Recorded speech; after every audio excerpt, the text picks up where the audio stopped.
Buletin Didik 21 September bersama saya Khairi Hazwan Muhammad Asri. Assalamualaikum dan salam sejahtera. Malaysia mencapai sasaran awal apabila 80% populasi dewasanya telah lengkap vaksinasi hari ini. Perkara itu diumumkan Perdana Menteri Datuk Seri Ismail Sabri Yaakob menerusi ciapan di laman media sosial rasminya Twitter dan Facebook.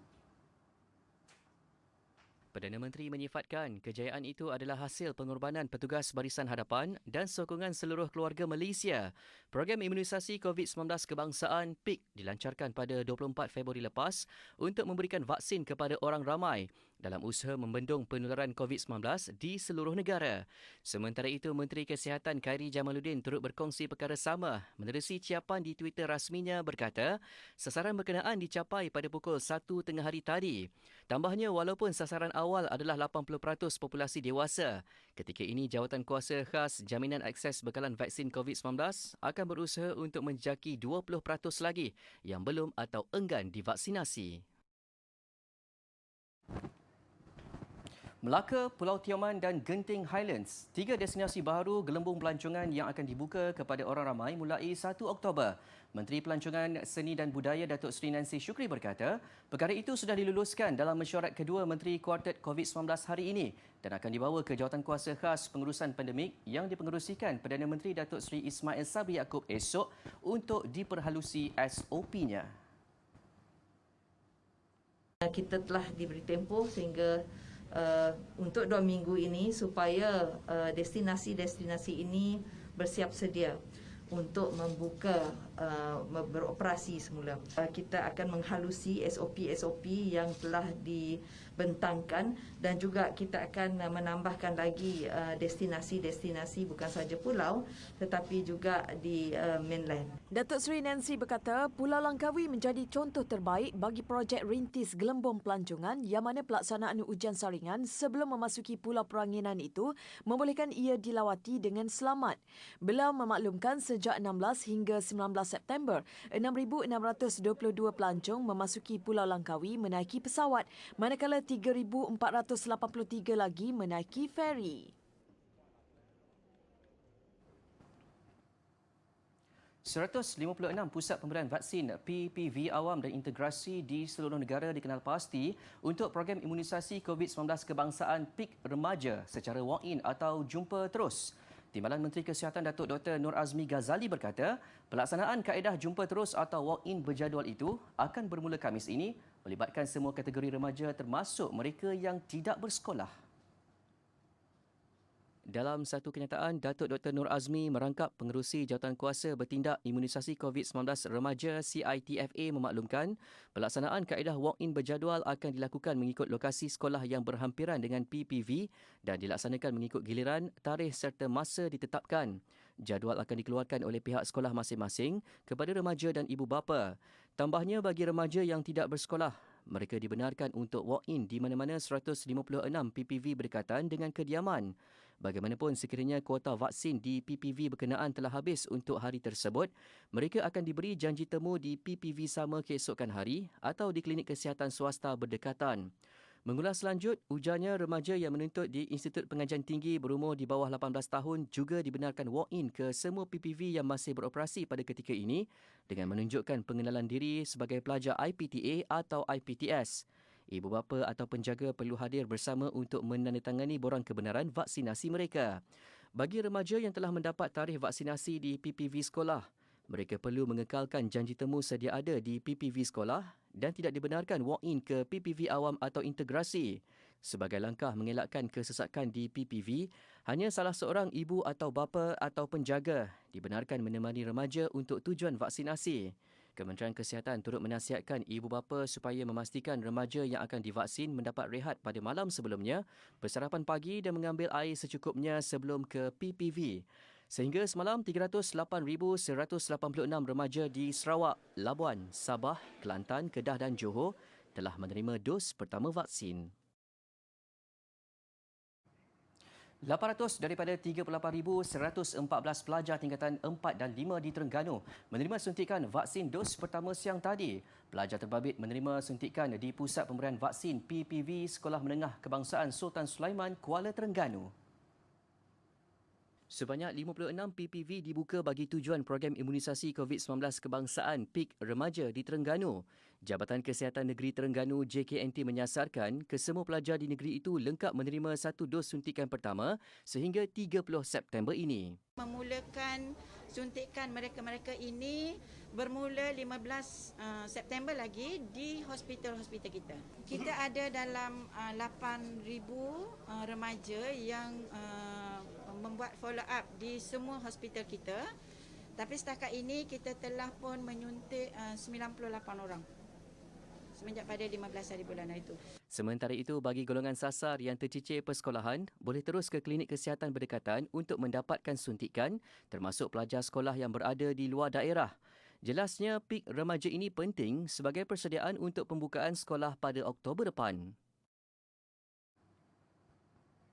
Larutan disinfeksi yang digunakan pada nano mist spray bertujuan untuk nyah kuman di permukaan persekitaran dan tidak sesuai digunakan secara langsung ke atas manusia.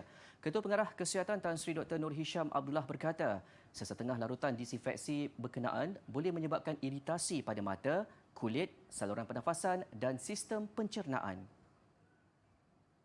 Dalam satu kenyataan jelasnya, beberapa larutan disinfeksi sedia ada seperti larutan yang mengandungi alkohol 70 hingga 90%, hidrogen peroksida dan larutan berasaskan klorin berkesan bagi membunuh virus SARS-CoV-2 di permukaan namun tidak sesuai digunakan secara langsung ke atas manusia. Selain itu, katanya ramai beranggapan penggunaan nano mist spray atau alat penyembur yang boleh menghasilkan titisan halus bersaiz nano itu berupaya menghapuskan virus di udara dan di permukaan. Walau bagaimanapun, tegas Tan Sri Dr. Nur Hisham, keberkesanan penggunaan alat tersebut untuk disinfeksi bergantung kepada keupayaannya untuk menghasilkan semburan sekata pada permukaan, jenis dan kepekatan larutan disinfeksi yang digunakan serta tempoh masa pendedahan. Mengulas lanjut, menurutnya penyemburan disinfeksi melalui nanomist juga tidak menggantikan keperluan disinfeksi permukaan secara manual. KKM melalui bahagian Regulatory Farmasi Negara NPRA telah mengeluarkan garis panduan untuk pendaftaran disinfektan permukaan selain menerangkan keperluan pelabelan disinfektan.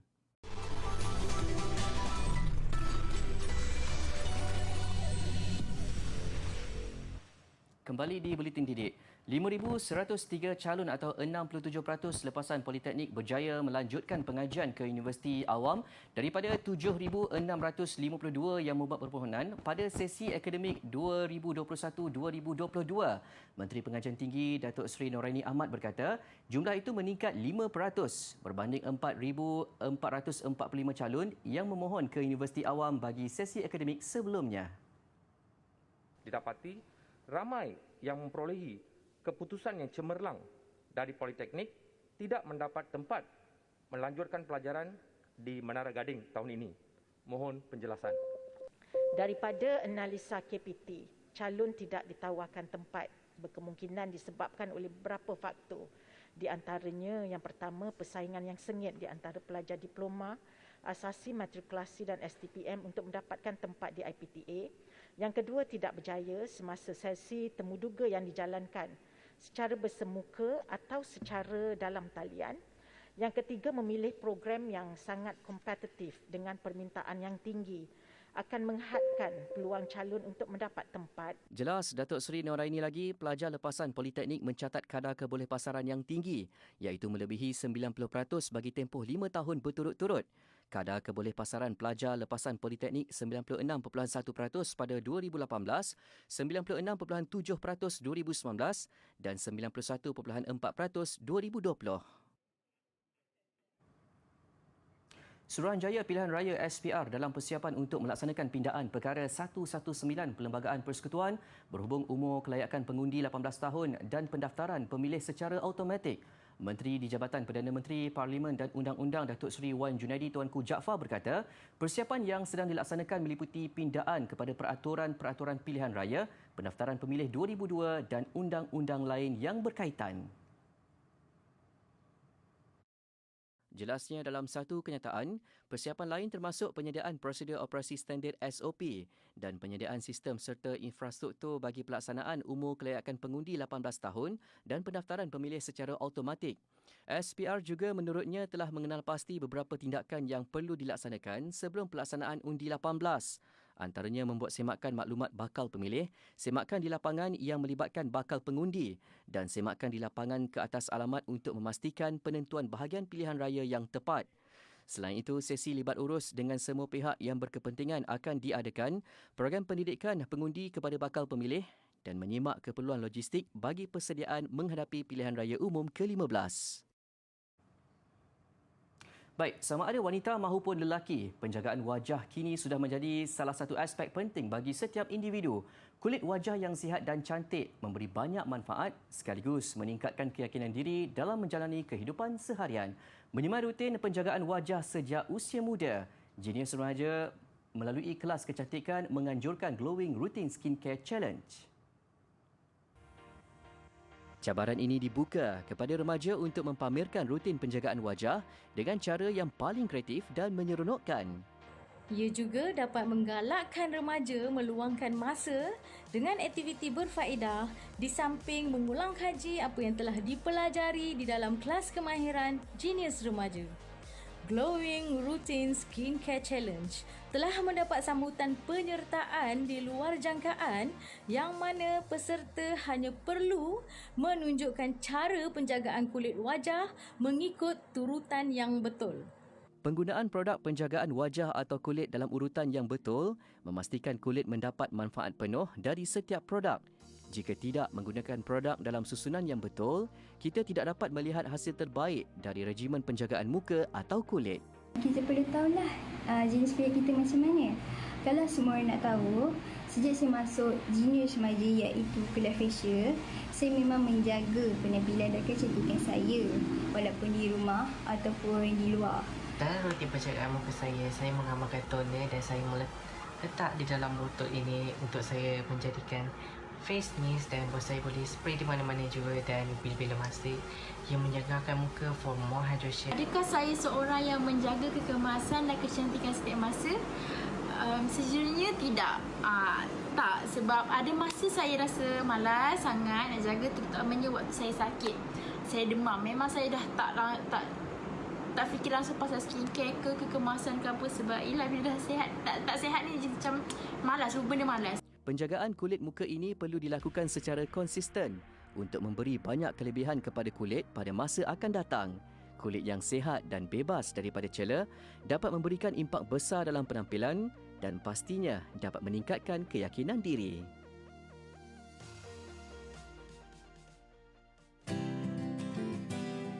Pernahkah anda perhatikan pergerakan semut sewaktu ia berjalan dan jumpa semut lain? Semut-semut ini akan bercium dan bersentuhan antara satu sama lain seolah-olah mengenali antara satu sama lain. Semut dikategorikan sebagai serangga omnivor yang memakan tumbuhan dan haiwan lain sebagai makanan. Terdapat lebih 10,000 spesies semut di seluruh dunia. Semut boleh mengangkat dan membawa 3 kali ganda daripada beratnya sendiri. Lebih menarik lagi, selama 50 juta tahun, semut adalah haiwan yang paling teratur dan bekerjasama. Koloni semut dipimpin oleh seekor ratu iaitu semut betina yang berfungsi untuk bertelur bagi memastikan kelangsungan hidup koloni semut. Pasti ramai yang tak tahu, sebenarnya semut jantan hanya mempunyai satu peranan sahaja iaitu mengawan bersama ratu. Setelah mengawan, semut jantan tersebut akan mati. Semut betina bekerja keras mencari makanan, menjaga ratu, bekerja dan melindungi sarang serta tugas-tugas lain.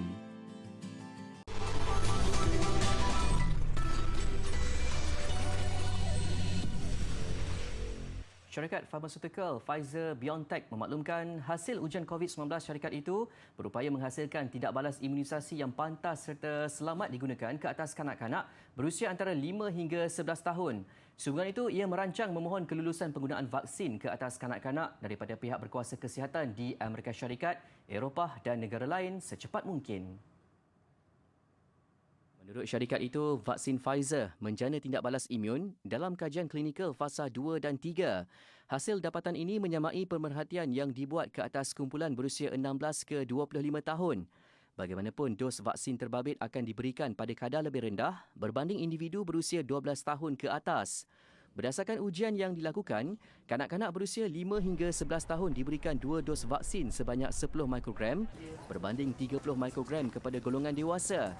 Biarpun kanak-kanak kurang berisiko sekiranya dijangkiti COVID-19, wujud kebimbangan dengan kehadiran varian Delta yang boleh menjurus kepada kes lebih serius. Sejak Julai, kes pediatrik COVID-19 di Amerika Syarikat meningkat 240%. Vaksin Pfizer-BioNTech sudah mendapat kelulusan pentadbiran makanan dan ubat-ubatan Amerika Syarikat FDA untuk penggunaan bagi kanak-kanak berusia 12 tahun dan ke atas bulan lalu. Kelulusan kecemasan disifatkan mampu menjadi langkah mitigasi bagi potensi peningkatan kes susulan pembukaan semula sekolah.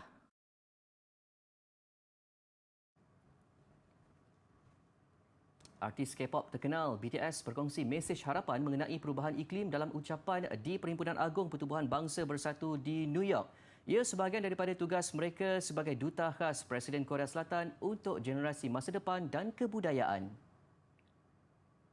BTS diberi penghormatan menyampaikan ucapan di Perhimpunan Agung PBB oleh Presiden Korea Selatan Moon Jae-in. Dalam ucapan itu, mereka berkata perbincangan berkenaan perubahan iklim adalah sesuatu yang sukar untuk dilakukan. Namun berharap pilihan yang dibuat individu di serata dunia adalah satu titik kepada perubahan baru dan bukan pengakhiran. Penyertaan BTS dalam Perhimpunan Agung PBB pada tahun ini adalah yang ketiga. Kumpulan itu sebelum ini pernah menghadiri acara tersebut pada 2018 dan penampilan kedua pada tahun lepas adalah menerusi mesej video yang direkodkan.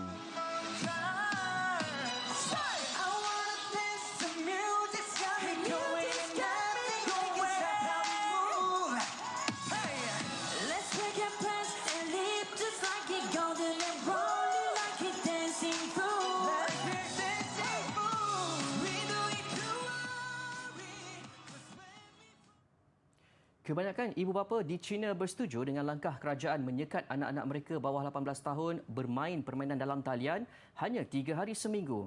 Ia langkah terbaik dan seragam di seluruh republik itu kerana tidak mahu membiarkan generasi muda menjadi lalai dan ketagih hiburan maya. Menurut arahan baharu yang dikeluarkan Pentadbiran Penerbitan Akhbar Nasional, kanak-kanak dan remaja berusia 18 tahun ke bawah hanya diberi akses untuk permainan dalam talian selama sejam bermula jam 8 hingga 9 malam dan ia hanya termaktub pada hujung minggu dan cuti umum sahaja. Berbanding peraturan pada 2019, kemudahan akses diberikan 1 jam 30 minit sehari pada hari biasa dan 3 jam pada hujung minggu. Langkah baharu ini digubal bagi mengawal kesihatan mental para remaja dan kanak-kanak, namun sudah tentu akan menjejaskan pendapatan syarikat-syarikat permainan dalam talian. Tahun ini sahaja, industri itu di China sudah menjana sekitar $45 bilion dan jangka menurun pada hujung tahun ini. Bukan sahaja di China, sekatan ini turut memberi impak kepada pendapatan pelbagai syarikat di seluruh dunia.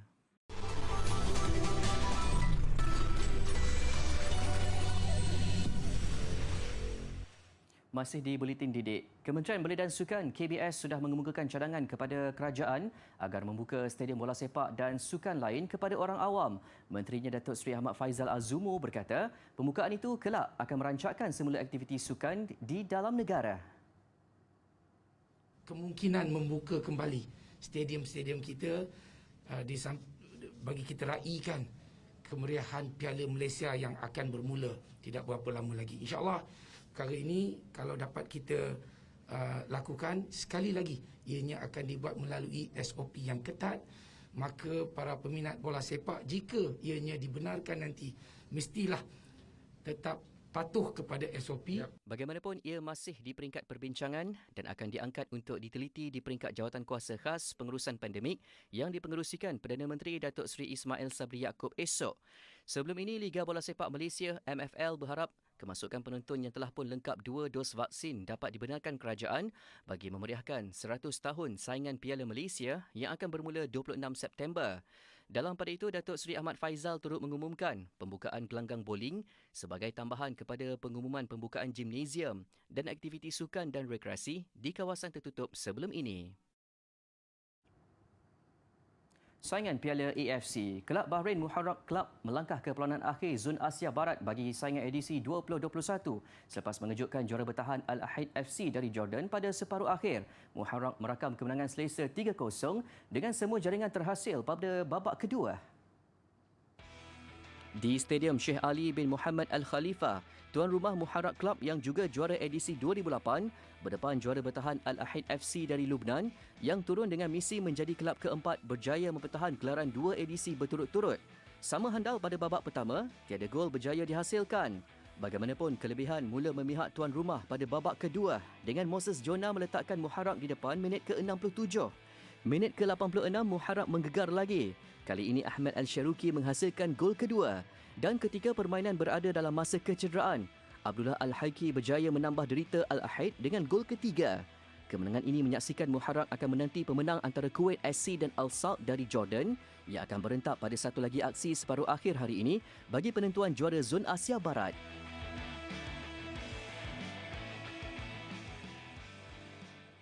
Mengakhiri buletin didik, potret gegasi novelis terkemuka Rusia Fyodor Dostoyevsky yang dilakar pada hamparan sebuah ladang di Verona, Itali. Lakaran berkenaan dihasilkan menggunakan jentolak. Saya Khairi Hazam Muhammad Asri, salam hormat dan Assalamualaikum.